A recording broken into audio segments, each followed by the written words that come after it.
আসসালামু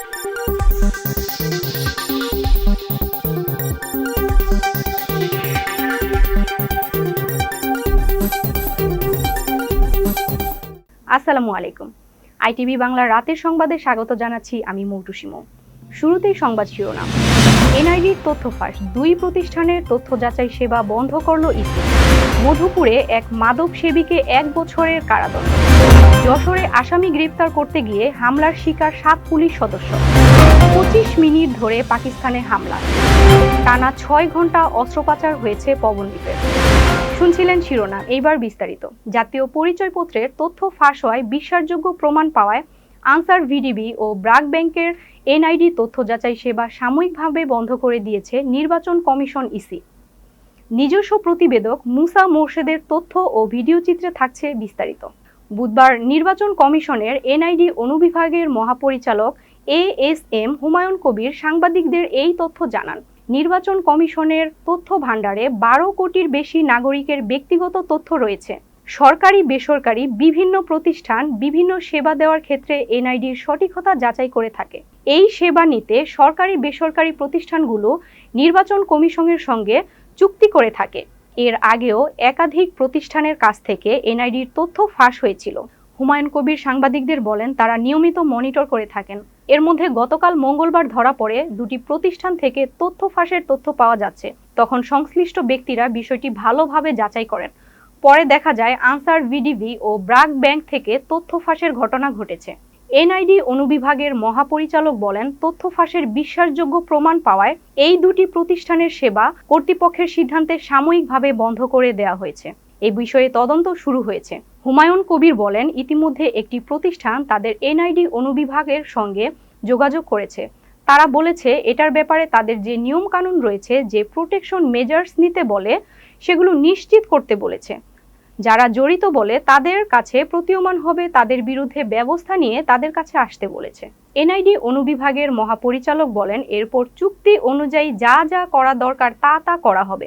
এটা চলমান প্রক্রিয়া। মধুপুরে এক মাদক সেবীকে 1 বছরের কারাদণ্ড। টাঙ্গাইলের মধুপুর পৌরসভাধীন দামপাড়া মৌজায় নেশাগ্রস্ত অবস্থায় জনসাধারণের শান্তি বিনষ্টের অপরাধে মাদকদ্রব্য নিয়ন্ত্রণ আইন 2018 অনুসারে এক ব্যক্তিকে 1 বছরের বিনাশ্রম কারাদণ্ড ও 100 টাকা অর্থদণ্ড প্রদান করেছে ভ্রাম্যমাণ আদালত। টাঙ্গাইল মধুপুর প্রতিনিধি বাবুল রানা আইটিভি বাংলাকে জানিয়েছেন, মঙ্গলবার 6 মে গোপন সংবাদের ভিত্তিতে অভিযান চালিয়ে ঘটনার সত্যতা নিশ্চিত করে এ সাজা প্রদান করেন ভ্রাম্যমাণ আদালত। মোবাইল কোর্টটি পরিচালনা করেন উপজেলার সহকারী উপকমিশনার ভূমি ও এক্সিকিউটিভ ম্যাজিস্ট্রেট রিফাত আঞ্জুম পিয়া। সহযোগিতায় ছিলেন মধুপুর থানা পুলিশের একটি দল।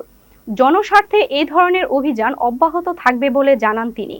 যশোরের চৌগাছায় ওয়ারেন্টভুক্ত আসামি গ্রেপ্তার করতে গিয়ে হামলার শিকার হয়েছেন থানার ভারপ্রাপ্ত কর্মকর্তা ওসি আনোয়ার হোসেন সহ 7 জন পুলিশ সদস্য। যশোর প্রতিনিধি মাহফুজ আইটিভি বাংলাকে জানিয়েছেন, মঙ্গলবার 6 মে সন্ধ্যা 6টার দিকে উপজেলার মাকাপুর গ্রামে এ ঘটনা ঘটে। আহত পুলিশ সদস্যরা হলেন OC Anwar Hossain, SI Mirajul Islam, SI Labrur Rahman, constable Victor Ghosh, Rabiul Islam, Sultan Ahmed ও মেহেদি হাসান। পুলিশ সূত্রে জানা যায়, নিয়মিত মামলার আসামি মাকাপুর গ্রামের সাজেদুর রহমানের ছেলে সিয়ামকে গ্রেফতারের অভিযান চালান এসআই মারুফ ও এসআই উত্তম সঙ্গীর থানা পুলিশের একটি দল। সিয়ামকে আটকের পর তার সহযোগীরা পুলিশের ওপর চড়াও হয় এবং তাকে ছিনিয়ে নেয়। খবর পেয়ে ওসি আনোয়ার হোসেন ঘটনাস্থলে পৌঁছালে হামলাকারীরা তার উপর সহ পুলিশ দলের উপরও হামলা চালায়। এতে 7 পুলিশ সদস্য আহত হন। চৌগাছা উপজেলা স্বাস্থ্য কমপ্লেক্সের জরুরি বিভাগের ডাক্তার আনোয়ারুল আবেদিন জানান, ওসির চোখের কোণে এবং এক সদস্যের মাথায় আঘাত রয়েছে। আহত 6 জনকে প্রাথমিক চিকিৎসা দেয়া হয়েছে। তবে গুরুতর আহত এসআই লাবরুর রহমান হাসপাতালে ভর্তি আছেন। চৌগাছা থানার ভারপ্রাপ্ত কর্মকর্তা ওসি আনোয়ার হোসেন বলেন, ঘটনার সময় আসামি সিয়ামকে আটক করা হয়েছে। সরকারি কাজে বাধা ও পুলিশের ওপর হামলার ঘটনায় জড়িতদের বিরুদ্ধে মামলা দায়েরের প্রস্তুতি চলছে। এসো দেশ বদলাই, পৃথিবী বদলাই তারুণ্যের উৎসব 2025 উদযাপন উপলক্ষে জামালপুর স্টেডিয়ামে জেলা ক্রীড়া পরিদপ্তরের বার্ষিক ক্রীড়া কর্মসূচি 2024-25-এর মাসব্যাপী অনূর্ধ্ব 14 অ্যাথলেটিক্স প্রশিক্ষণের শুভ উদ্বোধন ও অনূর্ধ্ব 15 ফুটবল প্রশিক্ষণের সমাপনী অনুষ্ঠান অনুষ্ঠিত হয়। জামালপুর প্রতিনিধি রাশেদুল ইসলাম আইটিভি বাংলাকে জানিয়েছেন, মঙ্গলবার 6 মে তারুণ্যের উৎসব 2025 উদযাপন উপলক্ষে জেলা ক্রীড়া অফিসার আফরিন আক্তার মনিরের সভাপতিত্বে প্রধান অতিথির বক্তব্য রাখেন জামালপুর জেলার সুযোগ্য জেলা প্রশাসক হাসিনা বেগম। বিশেষ অতিথির বক্তব্য রাখেন ময়মনসিংহ বিভাগের ফুটবল অ্যাসোসিয়েশনের সভাপতি আব্দুল্লাহ আল ফুয়াদ রেদুয়ান সহ জেলা ক্রীড়া সংস্থার সাবেক সদস্য সহ ক্রীড়া সংগঠকরা। পরে প্রধান অতিথি ও বিশেষ অতিথি অংশগ্রহণকারী খেলোয়াড়দের হাতে সনদ তুলে দেন। কচুয়ায় অবশেষে প্রবাসীর বাড়ির সীমানা বিরোধ নিয়ে দুই পরিবারের মাঝে সমঝোতার মাধ্যমে সমাধান। কচুয়া প্রতিনিধি হারুনুর রশিদ আইটিভি বাংলাকে জানিয়েছেন, চাঁদপুরের কচুয়া উপজেলার 2 নং পাথর ইউনিয়নের দক্ষিণ বড়দৈল গ্রামের নতুন বাড়িতে কাতার প্রবাসী নাজমুল হোসেনের বাড়িতে টিনের সীমানা দেয়া নিয়ে অবশেষে বিষয়টি স্থানীয়দের সহযোগিতার সমঝোতা করা হয়েছে। ফলে উভয় পরিবারের মাঝে বিরোধ নিষ্পত্তি হয়েছে এবং শান্তির সুবাতাস বইছে। পূর্বে যদিও প্রবাসীর পরিবারের পক্ষ থেকে প্রতিপক্ষের বিরুদ্ধে জোরপূর্বক বিভিন্ন প্রজাতির গাছগাছালি কেটে নেওয়ার অভিযোগ করা হয়েছিল। সরজমিনে গেলে জায়গার মূল মালিক গুদপুর গ্রামের বাসিন্দা মোহাম্মদ মোস্তফা কামাল জানান, প্রায় 37 বছর পূর্বে একই এলাকার ফজলুল হক গংদের কাছে বড়দৈল দক্ষিণ মৌজার প্রবাসী নাজমুল হোসেনের বাড়ির কাছে 65% জায়গা ক্রয় করে শান্তিপূর্ণভাবে ভোগ দখল করেন। তিনি আরও জানান, তার আর্থিক প্রয়োজনে 2024 সালে ওই জায়গা বড়দৈল গ্রামের আব্দুল বারেকের পুত্র প্রবাসী মামুন গাজীর কাছে বিক্রি করেন। পরবর্তীতে জমির বিক্রির কয়েক মাস পর নাজমুল হোসেন গংরা ওই জমি ক্রয় করতে না পেরে দখল চেষ্টা করে। অবশেষে স্থানীয় এলাকাবাসী ও প্রশাসনের সহযোগিতায় সম্প্রতি সীমানার বেড়া উঠিয়ে জমির ক্রয় সূত্রে বর্তমান মালিক মামুন গাজীকে বুঝিয়ে দেওয়া হয়। মামুন গাজীর বাবা আব্দুল বারেক জানান, আমাদেরকে হয়রানির উদ্দেশ্যে নাজমুল গংরা আমাদের জায়গা দখলের চেষ্টা করে অযথা ক্ষতিগ্রস্ত করেন। বিষয়টি মূলত এলাকাবাসী ও প্রশাসনের সহযোগিতায় উভয় পরিবারের মাঝে মীমাংসা করে দেয়া হয়েছে। ভারত পাকিস্তান পাল্টাপাল্টি হামলার প্রভাব। শাহজালাল বিমানবন্দরে আজাদ কাশ্মীরে ভারতের আকস্মিক হামলায় নিরাপত্তাহীনতায় ঢাকার শাহজালাল বিমানবন্দরের কিছুটা প্রভাব পড়েছে ফ্লাইট উঠানামায়। মঙ্গলবার 6 মে মধ্যরাত থেকে ঢাকাগামী 3টির মধ্যে 2টি ডাইভার্ট ও ঢাকা থেকে ছেড়ে যাওয়া একটি ফ্লাইটের শিডিউল বিপর্যয় ঘটে। শাহজালাল বিমানবন্দর ও ফ্লাইট রাডারের তথ্য অনুযায়ী ঢাকাগামী 3টি ফ্লাইটের 2টি ডাইভার্ট হলেও পরবর্তীতে সকালে অন্য রুট ব্যবহার করে ঢাকায় ফিরে আসে ফ্লাইটগুলো। এর মধ্যে তুর্কি থেকে আগত টার্কিশ এয়ারলাইন্সের ফ্লাইটটি দেশটির এয়ারপোর্ট ছেড়ে আসে গতকাল সন্ধ্যা 7:30টায়। ঢাকায় অবতরণের কথা ছিল ভোর 5:15টায়, কিন্তু পাকিস্তানের আকাশ অনিরাপদ হওয়ায় নিকটস্থ ওমানের মাসকাট এয়ারপোর্টে অবতরণ করে। পরে সকাল 9:15টায় দিল্লির রুট ধরে ঢাকায় পৌঁছায়। এছাড়া কুয়েত সিটি থেকে ঢাকাগামী জাজিরা এয়ারওয়েজের একটি ফ্লাইট দেশটি ছেড়ে আসে রাত 10টায়। ফ্লাইটটি ঢাকায় অবতরণের কথা ছিল ভোর 5:45 কিন্তু প্রায় 1 ঘন্টার বেশি সময় আকাশে ওড়ার পর আবারও কুয়েতে চলে যায় ফ্লাইটটি।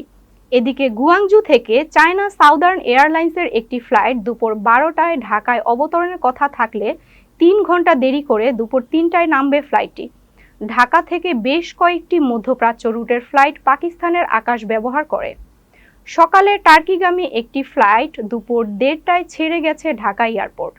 বর্তমানে ভারত পাকিস্তানের পাল্টাপাল্টি হামলার কারণে নিরাপদ বিকল্প রুটে ফ্লাইট পরিচালনার কথা জানিয়েছে শাহজালাল বিমানবন্দর কর্তৃপক্ষ। ভারতের পররাষ্ট্র সচিব বিক্রম মিশ্র দিল্লিতে আজ বুধবার এক ব্রিফিংয়ে পাকিস্তানে ভারতের হামলায় বিস্তারিত বিবরণ দিয়েছেন। তিনি বলেছেন, ভারত পাকিস্তানের সন্ত্রাসী স্থাপনা ধ্বংস করেছে। হামলা কিভাবে হয়েছে সেই দৃশ্য দেখানো হয়েছে ব্রিফিংয়ে। বিবিসির লাইভে বলা হয়েছে, ব্রিফিংয়ের ভারতের পক্ষ থেকে বলা হয়েছে, ভারত পাকিস্তান নিয়ন্ত্রিত আজাদ কাশ্মীরের 9টি স্থানে বিমান হামলা চালিয়েছে।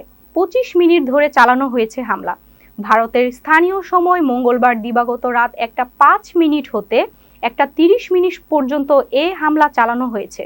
বিশ্বাসযোগ্য গোয়েন্দা তথ্যের ভিত্তিতে লক্ষ্যবস্তু নির্বাচন করে ভারত হামলা চালিয়েছে বলে দাবি করা হয়েছে। ভারত বলেছে তারা সফলভাবে লক্ষ্যবস্তু ধ্বংস করেছে। ব্রিফিংয়ে বিক্রম মিশ্রের সঙ্গে ছিলেন ভারতের সামরিক কর্মকর্তা সেনাবাহিনী কর্নেল সুফিয়া কুরেশি এবং বিমান বাহিনীর উইং কমান্ডার ভূমিকা সিং। গত সোমবার ভোরে সড়ক দুর্ঘটনার কবলে পড়েন ইন্ডিয়ান আইডল গায়ক পবনদীপ রাজন। ভারতের উত্তরপ্রদেশের আমরোহা জেলার দিল্লি জাতীয় সড়কে দুর্ঘটনার কবলে পড়ে গায়কের গাড়ি। তার গাড়ির সঙ্গে ধাক্কা লাগে একটি মালবাহী ট্রাকের। পথচারীরা তাদের উদ্ধার করে প্রথমে স্থানীয় হাসপাতালে নেন এবং পরে উন্নত চিকিৎসার জন্য দিল্লি এনসিআর এর ফর্টিস হাসপাতালে স্থানান্তর করা হয়। হাসপাতাল সূত্রে জানা গেছে, দুর্ঘটনায় হাড় ভেঙেছে তার, লেগেছে মাথায় চোট। টানা 6 ঘন্টা ধরে চলে অস্ত্রোপচার। অস্ত্রোপচারের পর চিকিৎসকরা পবনদীপকে 3 থেকে 4 দিন পর্যবেক্ষণে রাখবেন। অবস্থার উন্নতি হলে তাকে সম্পূর্ণ বিশ্রামে থাকতে হবে।